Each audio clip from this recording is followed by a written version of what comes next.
Puji dan syukur kita panjatkan kepada Tuhan Yang Maha Esa karena kita masih diberi kesehatan dan panjang umur sehingga bisa bertemu kembali dengan Ibu di pelajaran geografi. Minggu lalu kita sudah bahas materi kita tentang atmosfer dan unsur-unsur cuaca dan iklim. Untuk hari ini kita akan bahas materi kita tentang klasifikasi iklim. Tujuan kita hari ini adalah agar siswa mampu mengklasifikasikan jenis iklim. Oke, untuk lebih jelasnya perhatikan penjelasan Ibu sebagai berikut ini. Berdasarkan letak astronomis dan ketinggian tempat, iklim terbagi menjadi dua, yaitu iklim matahari dan iklim Pisces. Sedangkan klasifikasi iklim menurut para ahli sebagai berikut ini. Yang pertama iklim matahari, yang kedua iklim Köppen, yang ketiga iklim Schmidt-Ferguson, yang keempat iklim Oldeman, dan yang kelima iklim Junghun. Oke, yang pertama kita bahas iklim matahari. Iklim matahari yaitu iklim yang didasarkan atas perbedaan panas matahari yang diterima permukaan bumi. Berdasarkan kedudukan lintangnya, bumi dapat dibagi menjadi 7 kawasan iklim. Yang pertama, daerah iklim panas.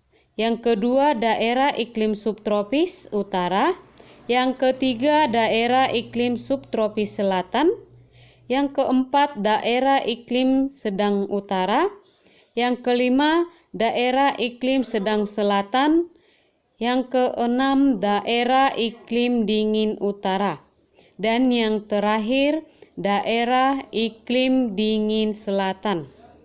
Yang kedua, kita bahas iklim Köppen.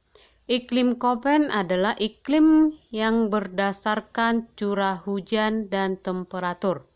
Iklim Köppen dibagi menjadi 5 tipe iklim. Yang pertama iklim A yaitu iklim hujan tropis. Yang kedua iklim B yaitu iklim kering atau gurun. Yang ketiga iklim C yaitu iklim sedang basah. Dan yang keempat adalah iklim D yaitu iklim dingin. Yang kelima adalah iklim E, yaitu iklim kutub. Yang ketiga adalah iklim Schmidt-Ferguson. Schmidt dan Ferguson membagi iklim berdasarkan banyaknya curah hujan pada tiap bulan yang dirumuskan sebagai berikut. Q sama dengan rata-rata bulan kering dibagi rata-rata bulan basah. Yang keempat kita bahas iklim Oldeman. Oldeman membagi iklim menjadi 5 tipe iklim, yaitu iklim A, iklim yang memiliki bulan basah lebih besar 9 kali berturut-turut. Iklim B, iklim yang memiliki bulan basah 7-9 kali berturut-turut. Iklim C, iklim yang memiliki bulan basah 5-6 kali berturut-turut. Iklim D, iklim yang memiliki bulan basah 3-4 kali berturut-turut. Berdasarkan urutan bulan basah dan bulan kering dengan ketentuan sebagai berikut ini.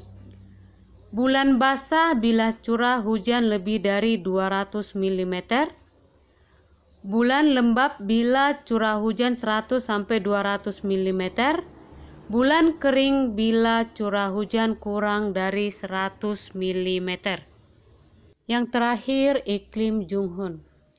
Junghun seorang berkebangsaan Belanda mengadakan penelitian di Sumatera Selatan dan dataran tinggi Bandung. Berdasarkan hasil penelitian Junghun, membagi iklim Indonesia berdasarkan ketinggian tempat yang ditandai dengan jenis vegetasi. Junghun membagi iklimnya ke dalam 5 zona.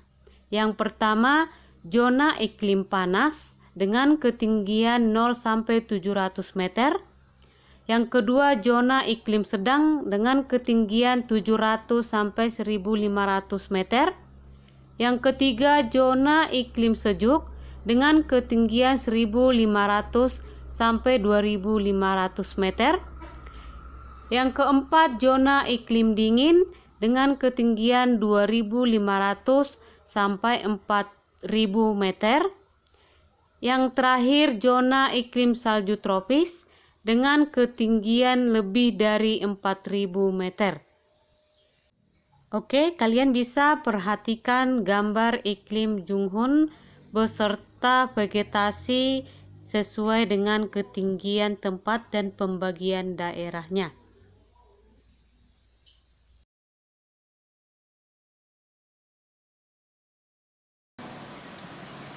Oke, sampai di sini pembelajaran kita tentang klasifikasi iklim. Maka dapat kita simpulkan klasifikasi iklim dapat dibagi sebagai berikut ini. Yang pertama, iklim matahari. Yang kedua, iklim Köppen. Yang ketiga, iklim Smith-Ferguson. Yang keempat, iklim Oldeman. Dan yang terakhir, iklim Junghun. Itulah pembagian iklim yang sudah kita bahas pada hari ini. Demikianlah kesimpulan yang bisa kita ambil dari materi kita pada pagi hari ini. Adapun materi kita untuk minggu depan adalah tentang jenis vegetasi alam menurut iklim dan perubahan iklim global. Sampai di sini materi kita. Tetap jaga kesehatan, ikuti protokol kesehatan. Salam sehat.